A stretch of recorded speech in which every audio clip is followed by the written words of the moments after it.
Hello and welcome. I'm Valerie Paley, Senior Vice President and Sue Ann Weinberg, Director of the Patricia D. Klingenstein Library at the New York Historical Society. I would like to begin by thanking Louise Mirror, our President and CEO, Agnes Sue Tang, Chair of the Board of Trustees, and Pam Schaffler, our Chair Emerita, and all of our trustees, in particular, the champions of our library, Patricia D. Klingenstein, Sue Ann Weinberg, and Sid Lapidus. We also acknowledge the generosity of the Andrew W. Mellon Foundation, the Robert David Lyon Gardner Foundation, Helen and Robert Appel, and the National Endowment for the Humanities, along with our Chairman's Council, our members, and our many other donors. None of the work of New York Historical is possible without your continued and committed support. The Patricia D. Klingenstein Library at New York Historical is one of the oldest, most distinguished research libraries in the United States. It holds millions of books, newspapers, maps, manuscripts, prints, photographs, and architectural collections. It is a vital center of research into the history of New York and the nation. Key to that research is the presence of a yearly rotation of scholarly fellows, both in residence and in a short-term capacity. These doctoral level scholars are engaged in advancing knowledge as they mine our collections for new ways of interpreting the American past. We at New York Historical are most fortunate to have them in our midst. Tonight's program will give you just a taste of the kind of work that is being done. How New York confronted the yellow fever epidemics of the founding era will last approximately 45 minutes, including 15 minutes for questions and answers at the end, which you can submit via the Q&A function on your Zoom screen at any point during the presentation. The chat function has been disabled, so please do make sure to use the Q&A. After the presentation, we will get to as many questions as time allows. And now I'd like to introduce today's speakers. Carolyn Eastman is the current National Endowment for the Humanities Fellow at the New York Historical Society and Associate Professor of History at the Virginia Commonwealth University. She is a historian of early America with special interest in 18th and 19th century histories of political culture, the media, and gender. She is the author of two books, The Strange Genius of Mr. O, The World of the United States' First Forgotten Celebrity, and the prize-winning A Nation of Speechifiers, Making an American Public After the Revolution, which examines how ordinary women and men came to understand themselves as Americans following the revolution. At New York Historical, she is developing a new book, A Plague in New York City, How the City Confronted and Survived the Yellow Fever Epidemics of the Founding Era, that examines the Black and white New Yorkers who faced the terrors of a deadly disease during the 1790s. Our moderator, Elizabeth Reis, is professor at the Macaulay Honors College at the City University of New York, where she teaches courses on medical ethics, reproductive technologies, and disability studies. She is the author of Bodies in Doubt, An American History of Intersex, Damned Women, Sinners and Witches in Puritan New England, and the editor of American Sexual Histories. She's a member of the Ethics Committee at New York Presbyterian Weill Cornell Hospital and an editor of nursingclio.org, a collaborative online journal that focuses on the intersection of gender, history, and medicine. Welcome, Carolyn and Elizabeth. Thank you so much. Thank you. Excuse me. Okay, I'm going to start, Carolyn, by actually reading something that you wrote that I just loved from an article in the Smithsonian that you published in March 2021. And this is what it says. Word of the disease in New York came, quote, from every quarter. The place was, quote, besieged. Thousands fled to the countryside, so many that transportation became impossible to find. Others huddled inside their homes. Many died. Hospitals were overrun, and nurses and doctors were among the earliest to succumb. People who ventured out held a handkerchief up to their nose and mouth, fearful of what they might breathe in. Wild claims about miracle drugs and regimens tricked some into believing that they could outwit the disease. They couldn't. Now, if people at this event didn't know that they were at an event about the 1790s, I'm sure they would think that this was describing COVID, and yet your next line says, it was 1795, and the yellow fever, which had burned through Philadelphia 2 years earlier, killing more than 10% of the city's population, had arrived in New York. 10%, there's so much in here that I want to talk about. I don't even hardly know where to begin, but let's just start with the numbers. 10% of the population, I know that you're focusing on New York, and you can tell me how many died in New York. This sentence said about Philadelphia. But I was doing a little math, and if 10%, the city has 8.5 million people roughly. So if 10% of the people died, that would be 800,000 people, which is like mind-boggling. As it was, 55,000 people as of the other day have died in New York City. I looked that up. So we can only, I can't even imagine what it would be like if 10% of the city died. So I guess I'm wondering, like, if you could just speak to those numbers, and also people just must have been terrified because of that. Yeah, and let me just say to begin, I just want to thank the National Endowment for the Humanities and the New York Historical in particular for giving me this fellowship, because it has allowed me to take some work that I began doing during April and May of 2020, when I was obsessively watching what was going on in New York from afar. I was in Virginia, where I teach, and it was really hard to avoid the news. And so this project was born of watching information about New York trickle out to the rest of us. And so, you know, that parallel between the 1790s and today is really what got me started. And you know, I have to say that I was one of those people who didn't want to, I don't know, rewatch the movie Contagion or, you know, Pandemic again. I just wanted to, you know, think happy thoughts because it was all so grim. But working on this project has actually proven to be really cathartic for me, to think about the ways that New York confronted, but also survived a different epidemic. And so that's really where I got started. But yeah, the numbers are incredible. And in New York, so New York never had the truly devastating numbers that Philadelphia had in 1793.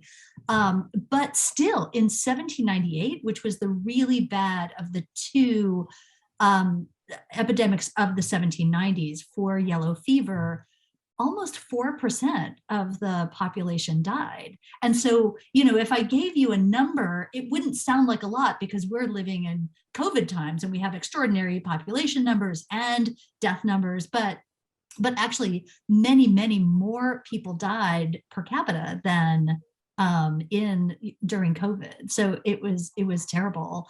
And yet, you know, one of the things I'm really interested in this project is, as much as I want to try to capture the terror of it, I also want to focus on what it meant to survive it and what it's like to have an epidemic end and what the city looks like as a result. Well, that's interesting, and that's very optimistic of you to want to look towards what happens when it ends. But the fact that you mentioned that there's two epidemics, I'm wondering if you could talk a little bit about that, because every day that I read more and more about the mask mandates going away and, you know, restaurants not requiring to look at your vaccine pass anymore. And I think to myself, oh my God, are we really at the end, or are we just setting ourselves up for another pandemic? And so I'd like to know a little bit about how these two pandemics, how far apart were they? And did people think of them as two or as a resurgence? You know, how did they think about that? Well, that's a really good question, because in fact, yellow fever had appeared many times in New York City and in other urban centers and would continue to appear many times. It was something that cities had to deal with every summer. And so, you know, it's just a question of, I mean, and maybe I should speak to yellow fever itself, you know, what it was, what it looked like. It was a terrible disease, and in fact is still a terrible disease. And we see outbreaks of it, especially in West Africa today. it's a disease, a virus that spreads through a certain breed of mosquito. And so a mosquito bites a sick person, then bites a healthy person and spreads the disease that way. In the 1790s, they had no idea that that's how it spread. And there was a lot of debate about that. But in fact, they didn't figure out that mosquitoes were the source or the source of the spread until the 20th century. And there wasn't a vaccine until 1938. And so this is a disease that only very recently have people come up with solutions. So, you know, when I am reading diaries from the 1790s or letters and people are complaining about the mosquitoes, I think, oh my God, if they only knew, you know, how bad those mosquitoes really were. So what happened in 1795 and 1798, which were really the two worst of the epidemics in New York during that decade, there were some more into the 19th century. What happened was there were terrible, almost hurricane level storms that blew through. And in fact, in 1798, they talk about there being so much rain over such an intense period of time that the water flooded down people's chimneys and blew out fires. You know, blacksmiths had their fires go out, and it flooded basements, it flooded the streets, and then they had standing water for days and days afterward. And then, of course, wound up with having to deal with, you know, heat afterwards. So it was a combination of incredible heat and incredible water. That's what led to particularly bad summers. But you know, they had no idea that it was mosquitoes. They thought maybe it was things like either a contagion had come from outside the city. So say from an immigrant, a passenger on a ship. I mean, they were very vigilant about quarantining ships and inspecting the crews and the passengers to make sure that people were healthy. But there was a even stronger suspicion that the problem was environmental, that in fact, the disease arose out of rotting garbage on the streets or out of stagnant water, wet basements. And so there was a very aggressive city effort to clean the streets. And in fact, even more broadly, to try to raise the streets. So the idea was if they continue to raise the streets up, they'd have sufficient water runoff so that the water would not get into people's basements. But you know, that meant that they raised the streets and the people didn't raise their houses. And so the water just ran off the streets into people's yards and into their basements. So anyway, I mean, it's an enormous task to have a city that is trying to deal with the problem of water, but also can't force all these landowners to simply raise their houses and you know, backfill in a lot of soil to raise their lots. So interesting that they looked at their environment back then. In the article, you mentioned something about pestilential vapors. Yeah. And the like. And I think there's a part of us today that maybe kind of looks down on the way that people thought about epidemics in the past, because our medical knowledge today has certainly advanced, and we can look at, you know, how our immune systems are reacting, and, you know, we can look more at our bodies. And so I'm wondering if you think that something is lost by this hyper focus on individual bodies in relation to disease, because when you describe like the heavy rains, torrential storms, I'm thinking climate change, you know, like looking at our environment doesn't seem so stupid. You know, it seems like a good thing to focus on. Yeah, and you know, that's something that I've thought about a lot, because as a historian, I think it's really important to understand the perspectives and viewpoints that people at the time held. I mean, it's really counterproductive for us to say in a sort of, you know, superior way that, Well, now, of course, we know that those idiots had no idea that, there wasn't a noxious effluvia emitting from puddles of water on the street or a pile of rotting coffee, both of which were, sort of ideas spread around.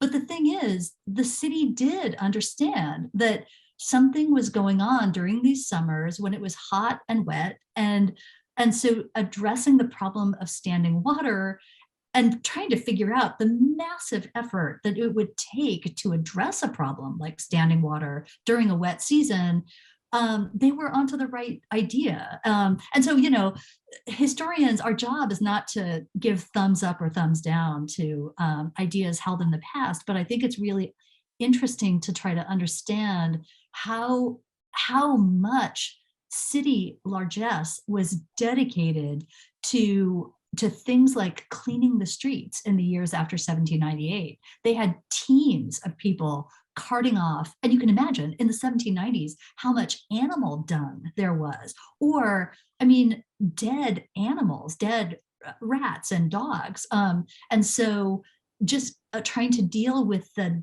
dirt and filth that collected in the city, not to mention kitchen scraps, that was an enormous effort that the city was throwing money at. So it sounds like there were a lot of public health improvements as a result of the pandemic. Yeah, and in fact, I read one letter recently that made me laugh because this is a wonderful letter at the Historical Society, by the way. He was saying, people are talking about this disease being caused by garbage, but he said, I've never seen the city cleaner. I've lived here my entire life. It's never been cleaner than it is in 1798, and yet we still have this disease run rampant. Because when I think of public health movements around garbage in particular, I think of the progressive era, but maybe I need to go back to this time. But this kind of brings me to another question, which is why do we know so little about this pandemic, this particular pandemic? I know you're not talking about the 1918 pandemic, and we don't need to get into that either, but I feel like that too, there was a flurry of historians saying, wait, pandemics have started, we've had pandemics before COVID, and people were mentioning the 1918 pandemic. But I feel like they weren't really mentioning this. And is it because, and maybe we'll see this after COVID, maybe people are just like, oh my God, enough of this. I never want to talk or think about this again. I don't know what the trajectory is of historical memory in this way, but it's curious, isn't it? Well, I hope people still want to read this book when I'm done with it. So don't blow it for me, Lizzie.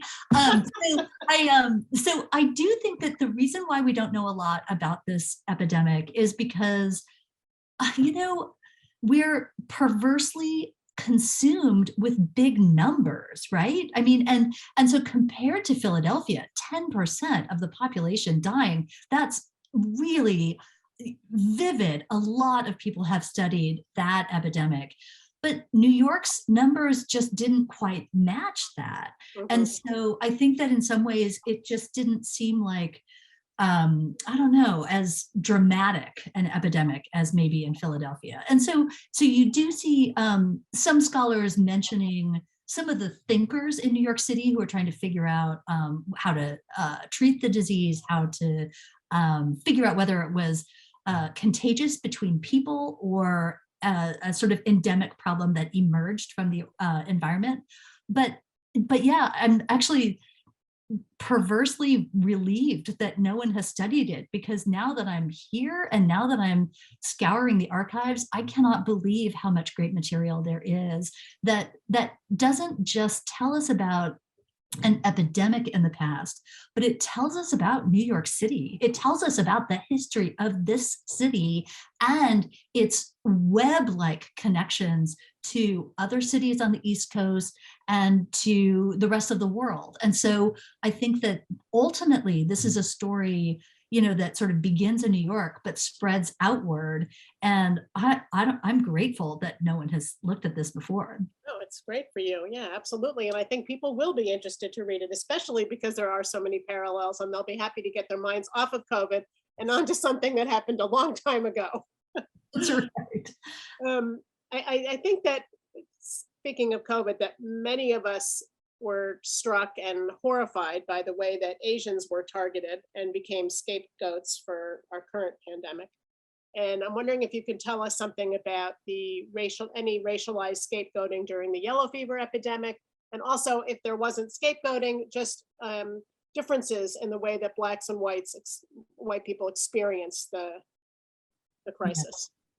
Yeah, this is something I've been looking for from the beginning, because one of the things we do know about the Philadelphia yellow fever epidemic of 1793 was that Black people there weren't scapegoated, but there was a prevailing myth that African Americans were immune to yellow fever. And so many of them there wound up working as frontline workers, for lack of a better term.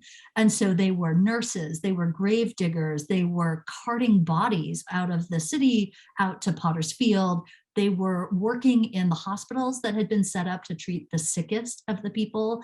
And of course, many of them died, of course, busting that myth. But afterward, it turned out that there were certain key individuals in the city who blamed African Americans not for spreading the disease, but for charging too much for their services, essentially price gouging for their nursing and frontline work service.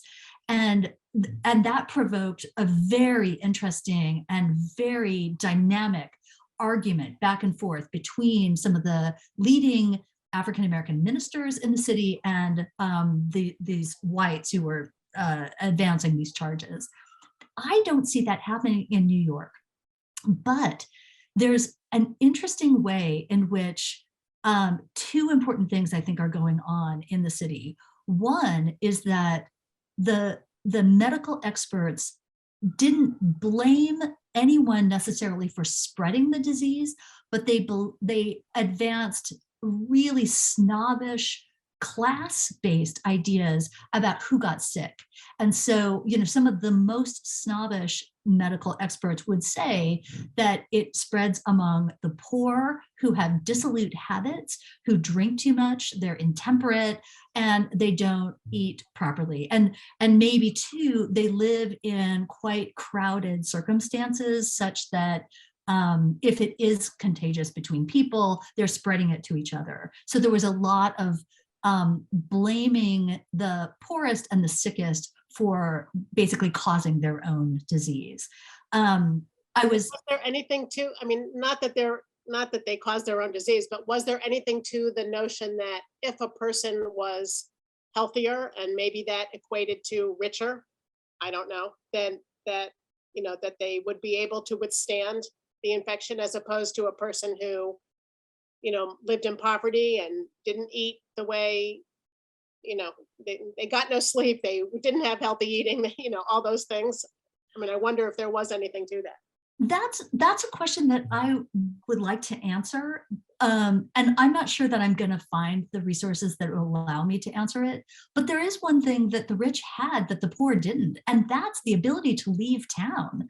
Thousands of New Yorkers left the city. And in fact, many had either country houses or they had relatives outside of town, so that it was easy for them to leave.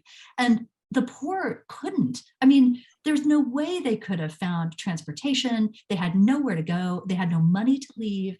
And so that's one important thing. The other important thing is that many of the poorest people did live in circumstances that enhance the number of, well, as we know now, mosquitoes living in their environment. They lived close to the water, so especially along the East River docks, and a lot of those areas were the ones where the lots had not been raised yet by the owners of the lots. So people were living in cellars. In fact, a lot of African Americans, free African Americans, lived in cellars, and those are the areas that had, of course, the most mosquitoes living in them after a big storm. And so between those two things, I think we can see it's not a surprise to find that more poor people suffered terribly than rich people.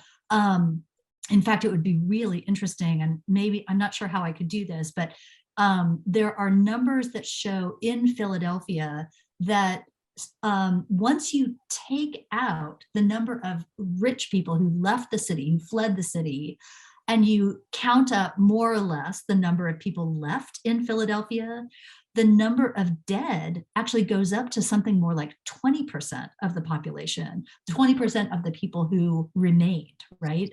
And I'm not sure how I could do those kinds of numbers, given that I don't know exactly how many people left New York during the epidemics, but I think that would tell us a lot about who survived and why. So interesting. And it's related to another question that I was going to ask you, and this is something that comes up in my medical ethics class, having to do with resource allocation during the pandemic. You know, we saw it with ventilators and with PPE, and just answering this broader question: when there are scarce resources, what is the fairest way to allocate them? And so my question to you is, I don't even know if I mean, it sounds like a lot of people just left, and so they weren't part of this resource discussion, but if there were, they wouldn't have been part of it if they had even had it. But if there were any, was there disparity in how the rich and the poor were actually treated, even though I know there was no actual treatment, but they must have given them some kind of, you know, some kind of help for pain or whatever when they got to the hospital or wherever they went, when a doctor came to them. Yeah. And so were there imbalances and health inequities, you know, back from the 1790s that you're finding in your research? So this is a really great line of discussion, because one of the most amazing things I've found in New York since I've been here is information about how the city sought to help the poor. And there's a difference between 1795 and 98. So there's a wonderful volume about how the city's health committee in 1795, the first epidemic year, how they tried to handle it. And at that point, they were preoccupied with quarantining and preventing the spread and making sure that sick people couldn't come into the city.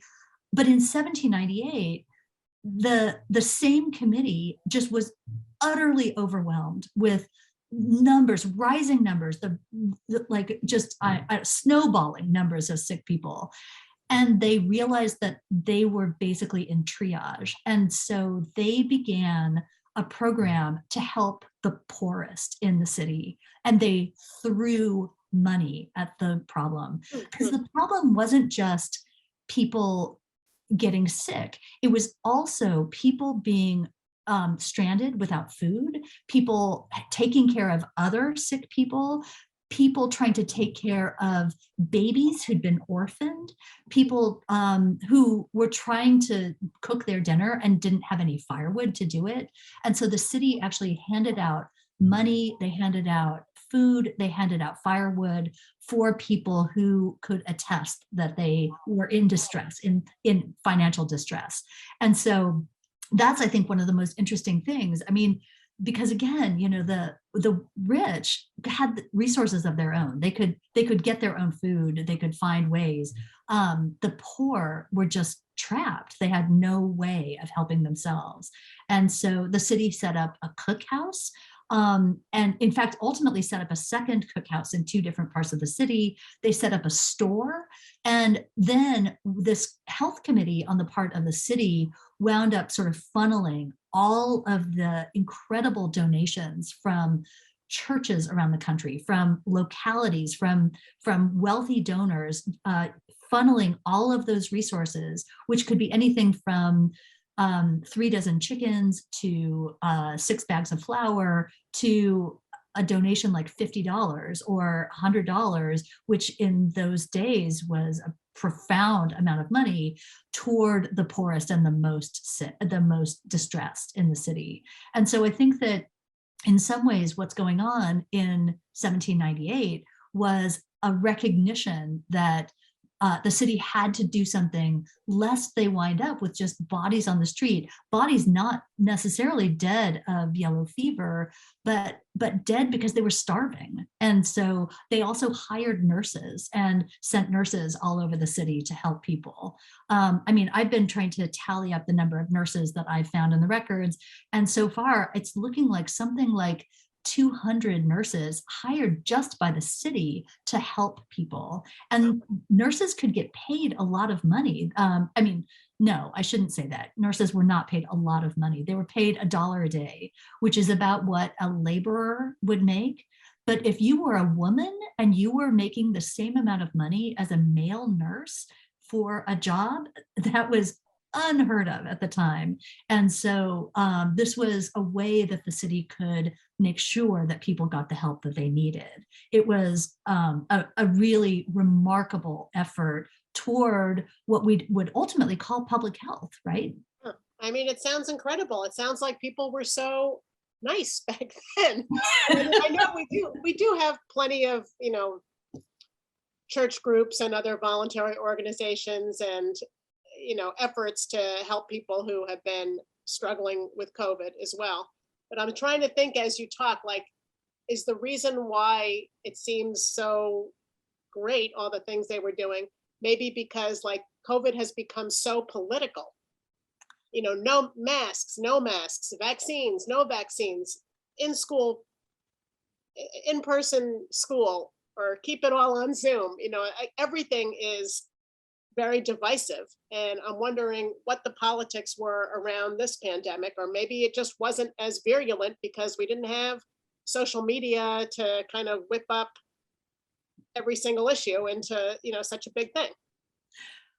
So I haven't seen the same kinds of politics at all. I mean, there was no vaccine, so there was nothing, to have people argue about there.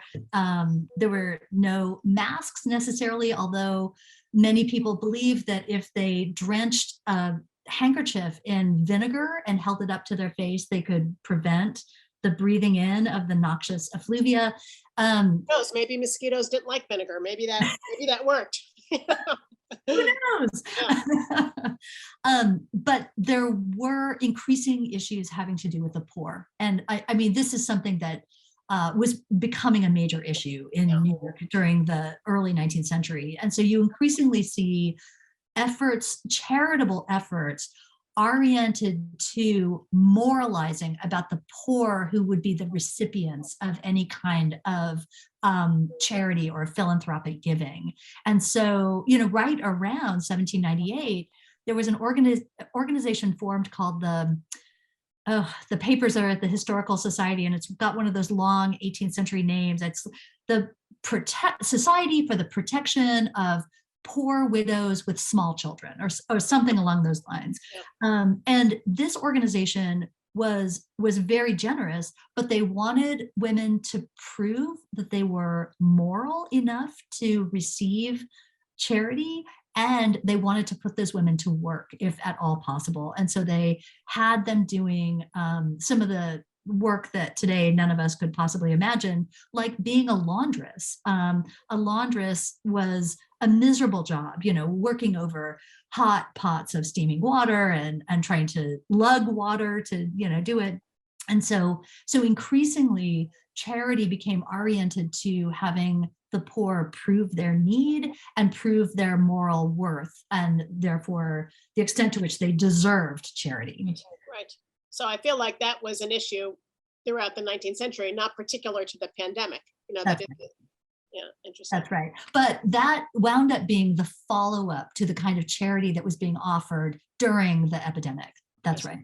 Yeah. So you mentioned women, and that brings me to my next question, because one of the during the pandemic, our current pandemic, there was a lot of question about why men seem to be getting COVID more than women and faring worse once they became infected. There's a history of science professor at Harvard, Sarah Richardson, who has a lab at Harvard called Gender Sci Lab that studies this question and others having to do with gender. And first of all, one of the questions her lab is looking at is this even true? And if it is true, people wondered, was it because more men had jobs as essential workers and so they couldn't isolate themselves? Or did maybe women have some kind of protective immunity connected to the fact that they could carry a pregnancy? There were many speculations. And recently, just like last week, her lab came out with an article that showed that these stark sex disparities actually happened only at the beginning of the pandemic, before the introduction of various public health controls. All of this is a long way of saying, was there a gender dynamic to the yellow fever pandemic? And what kind of records are available if we wanted to even know if women got sick and died to a greater or lesser extent than men? Yeah. Yeah. This is one of the questions I'm working on the hardest right now, because what the records show, and we have incredible records. In fact, there were authors who immediately after the epidemic published books that not only tracked the course of the disease and tried to discuss why this disease might spread so virulently, but they also listed all of the people who died of the epidemic. And those records aren't perfect, but they're really good. I'm considering that it's 1798 and 1795. And what those records show is that twice as many men died of yellow fever than women. And much like today, very few children died. And what those numbers tell us is, of course, not why. I'm not sure that we can tell why, although it's still true that people who got yellow fever in the 19th century, men died at a rate significantly higher than women. And even today, there have been studies of yellow fever in Uganda that show that men were dying. I'm trying to remember, it's something like 62% of the deaths were men as opposed to women. And so it's still an element of this particular disease.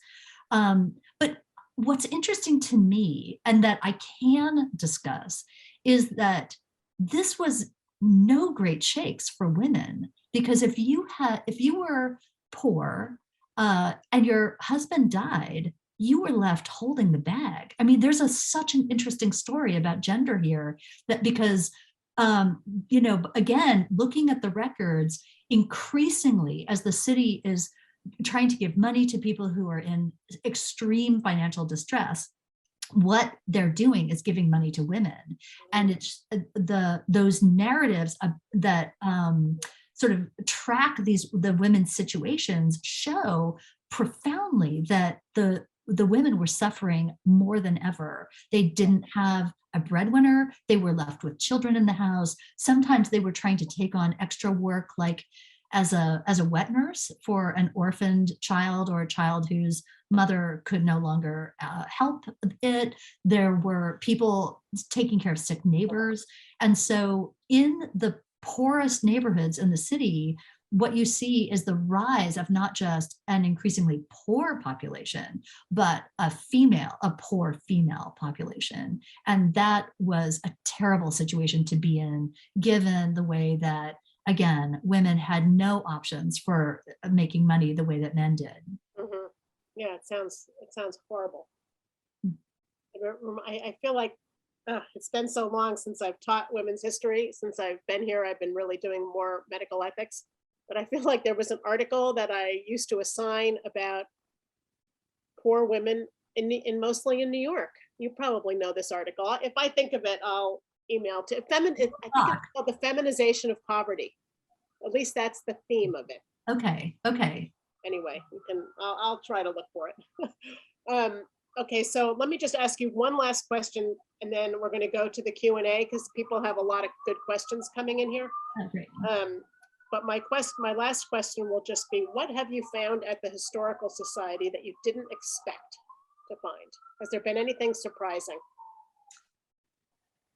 There are so many wonderful things. So, in my last book, I was working on a project in which there were almost no records. So I just always felt as if I was doing that sort of needle in a haystack kind of looking. And so now working on this, there's still some needle in a haystack looking, but there's just so much great material. So let me just talk about one, which is, it's a memoir by a guy named Isaac Greenwood, who, in his later years sat down and not only sort of wrote out by hand his memories of living in New York, his memories of significant people in the city, but he also illustrated it with these little pencil and ink sketches of street scenes. And so what's so wonderful about this is that he actually doesn't talk about yellow fever very much at all, but he actually gives me a sense of what the streets look like during the 1790s. These tiny little wooden clapboard houses with cellars underneath and maybe a tiny little second floor. It's a wonderful source because, when we think about New York now, especially lower Manhattan, where all of this was taking place. In fact, I should have said this at the beginning. We think of New York downtown as being so overrun with skyscrapers. We think of the city as being, chock-a-block all the way up to the Bronx, into Brooklyn and Manhattan, into New Jersey. But in the late 18th century, all of the population lived below Canal Street, and everything else was countryside. And so to see that city so low slung is a really wonderful thing. It's a beautiful piece of work. I think that is really hard for people to imagine. Unless they've seen like the Ken Burns series about New York, That's right. then you have his images in New York of what it might have looked like. Yeah, and actually a couple of people have asked about that. One person wanted to know, how about Brooklyn? Does your research extend outside Manhattan? And then related to that, someone asked, how did the pandemic affect the geography of New York? Did people move out of lower Manhattan to get away, but without moving off Manhattan Island? Like maybe they went further uptown or someplace else. So let me take the first one first, and then you'll have to remind me about the second. So the reason I actually started working on this in particular is because back in, April of 2020, when I was reading the paper about New York City every day and fretting, I went back to a diary that I had collected. I had a digital copy of this manuscript diary from a young doctor in the 1790s who wound up actually being the resident physician at Bellevue Hospital, which, now it's at 27th Street or something.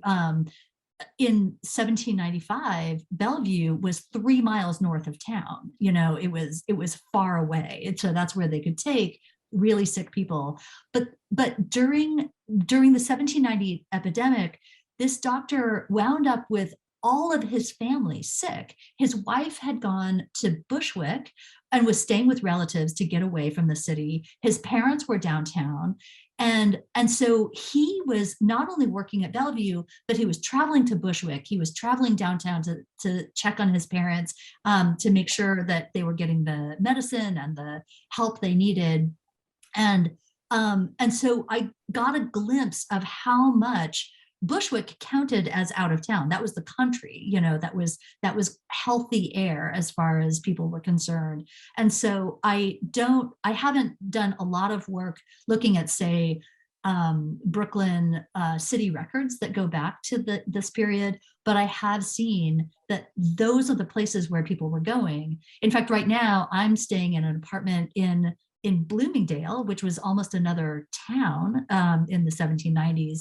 And there's a lot of records of people coming up to Bloomingdale or even further to get away from downtown. So that was the other question. Did people move out of lower Manhattan to other parts of Manhattan, just, further uptown? Or that's whatever. right. Yeah, that's right. Okay. So here's another question. These epidemics occurred during the course of the revolution in Haiti.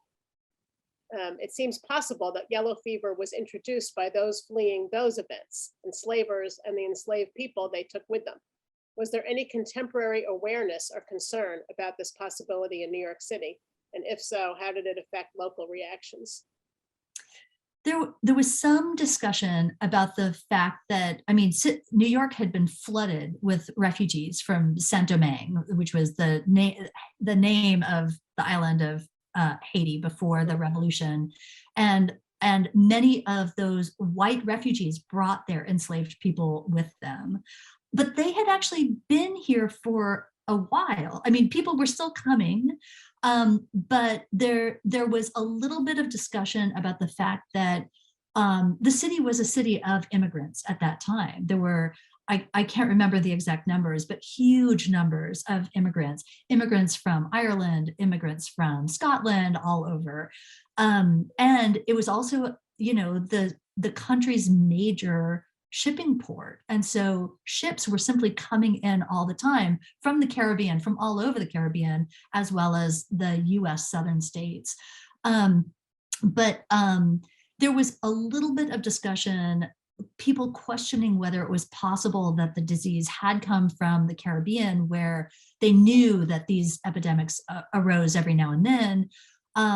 But I've actually now, I'm onto a new line of investigation that might suggest that in this case anyway, yellow fever came from Boston, because Boston, much earlier than New York that summer, had a disease outbreak. I'm not sure it ever, they called it an epidemic. I'm not sure exactly how many people died at that time, but weeks before any disease really appeared in New York, there was a lot going on in Boston. And so I'm not sure that this is a disease that you can really say emerged from only one source. It was probably the case that many ships coming into port had some mosquitoes, or they had a sick person or whatever. Again, every single summer during the 1790s, there were people with yellow fever in the city. But yeah, so even though there was a bit of speculation, there were still plenty of people who believed that the disease emerged not from people, but from environmental reasons. And so there was a real mix of conflicting opinion. Interesting. Okay, so kind of related, aside from yellow fever, was there much transmission of smallpox in New York City during the same time frame? Or was it not a problem by then? Or were residents inoculated against smallpox? Or what happened to smallpox?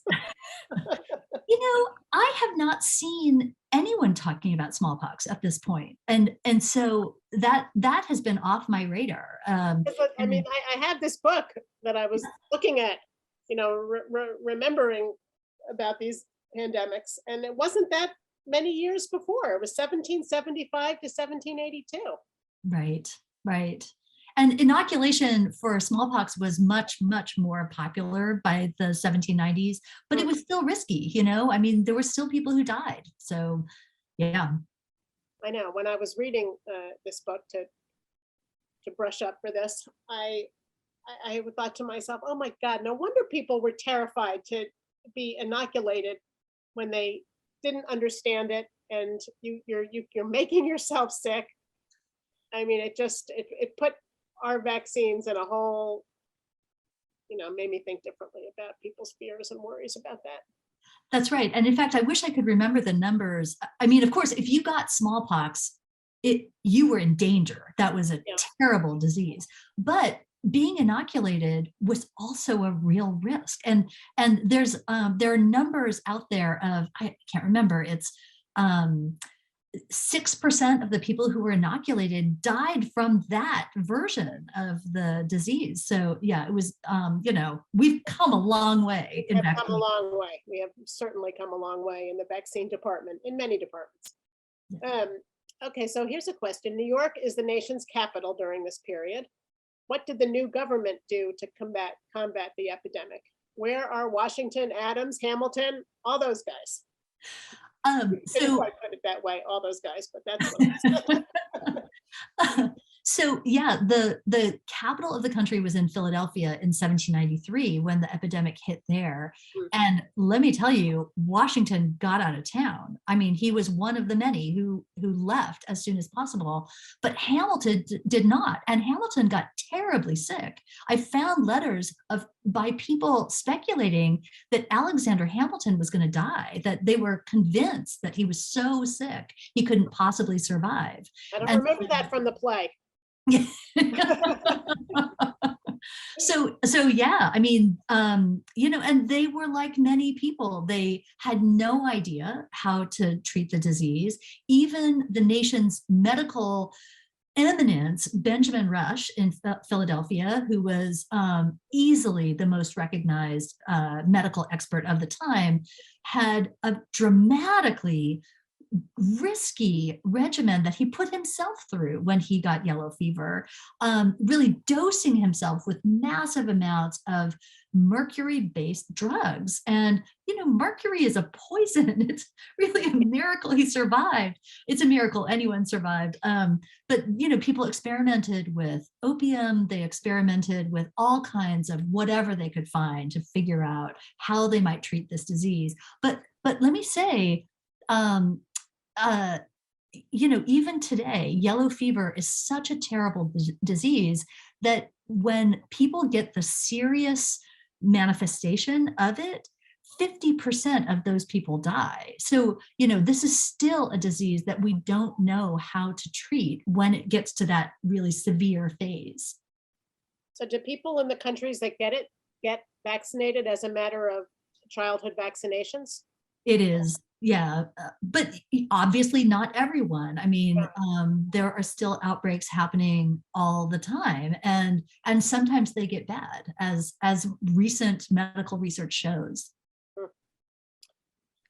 I don't know if you're able to find this from the records, but do you have any sense of how the deceased were treated? Like, did they bury them, and how did they do all this burying of all these sick people? Did they put them in common graves or what? So one of the most amazing things I've found is that the city kept really precise records about where people were buried. And at that point, there were 20 different cemeteries in town, mostly organized around different church groups. And so, they kept a tally of how many people were buried in the Trinity churchyard, or the so-called Negroes burying ground, and Potter's Field. The Potter's Field was located at what is now Washington Square Park near NYU. So, there was at that point out of town, but they wrapped bodies in tar paper because they thought that the bodies themselves emitted some of the disease. And so they wanted to take care of the people who were carting the bodies and burying the bodies. And they had a team of gravediggers and people in charge of different cemeteries to protect them. And again, they kept incredibly careful records. I can't believe how much you're going to be able to find for this. I mean, it's incredible, really. Now, is this the kind of thing that, like, you couldn't do this without coming to the Historical Society? It's not all digitized and everything, like you have to, it's only there?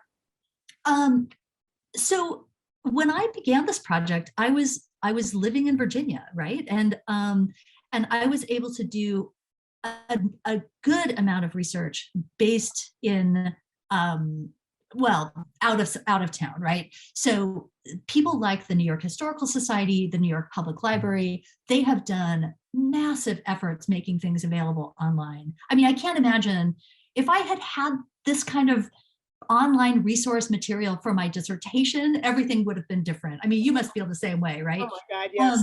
But the thing is that there is a great deal of historical research for which you simply just have to show up. You've got to set your alarm clock and get to the archive and just start looking, because that's when you find the really great stuff. It's just putting in the hours. And so I think that a book could have been written using online sources, because there are so many. But honestly, the really priceless stuff I've found is not available online. And our our archives, like the Historical Society, like the Public Library, they simply could not have the resources to make all of it available to us. Plus, there is something so thrilling about sitting there and looking at somebody's diary that they actually touched their hand and pen or pencil to. That's so right. much different. I mean, I love digital. My whole second book was written using digital sources, and I couldn't have done it otherwise. But that's not to say that I don't remember how great it is to be in an archive when you're looking at the very thing that somebody from that period touched or read. And, you know, I have to say that it's also about talking with the staff. It's the ability to say, you know, I found this great resource and it occurs to me there might be other resources sort of parallel to it. Can you help me think about how I might find XYZ? And the staff, they know what they're doing. You know, they've done this before and they've just got creative ideas that give us historians incredible help. That's really true. Okay, we have just a few more minutes for questions. Here's one that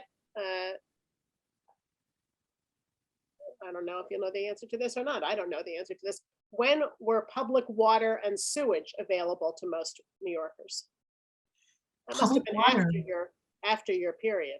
But very close after. And those conversations about providing water were very much a part of the aftermath of the epidemic in 1798. That's a great question, actually.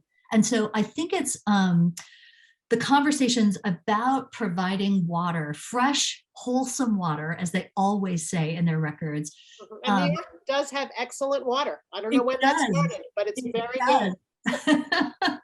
Those conversations really got going in 1799, so immediately after the epidemic. And I want to say that it was by the early 19th century that they were finding ways of bringing it in. But I mean, before that, you had to deal with a well, right? So people talked about, there was one well in town called the tea water pump that was especially prized because they thought that the water was so good that it made the most perfect kind of tea. But yeah, so I mean, there were discussions about bringing in fresh water immediately afterward because some of the wells during the epidemic, during this massive rainstorm, had become polluted with water. Sewage is a completely different issue. And I'm sorry to say that that's beyond my purview. But what I do know is that it was immediately after 1798 that the city was hiring these teams of street sweepers and carts to cart the filth out of town. And so they didn't have any kind of proper sewage system the way that we think about it. It was a question of simply loading it all onto a cart and shipping it away. And if a cartman shoveled it all onto a cart, but then, you know, dumped it into the river or dumped it just, you know, the next block up or something, he would be fined and fired. So it was serious business. They really thought that that was a way to prevent fever. Interesting. All right, one last question, and that is a person who wants to know when you're going to be done with your research and when can they expect the book? Oh man, give me a moment. I'm still deep in the middle of the research, but I'm hoping that I'll be able to at least get a significant amount of the writing done by the end of next academic year. So by the end of maybe June, July of 2023. And then for all those who aren't in academia, they should know that then it takes a whole other year for the publication process to happen. So they'll have to wait till 2024 probably. That's right. But we'll be eagerly awaiting. Thank you. Yes, we cannot wait, but we have unfortunately run out of time, and I see there's so many more questions coming up, so you're just going to have to wait for the book. Thank you so much, Elizabeth Reis and Carolyn Eastman, for being with us today. Grim topic, delightful conversation. And please, for the rest of you, please sign up for our mailing list and follow us at nyhistory.org to get the latest on upcoming fellows talks like this one. Finally, the New York Historical Society is currently open Wednesday through Sunday. You can reserve your timed entry museum tickets on our website. We hope to see you on Central Park West to view the exhibition Black Dolls and our numerous other offerings. Thank you again, and have a great night.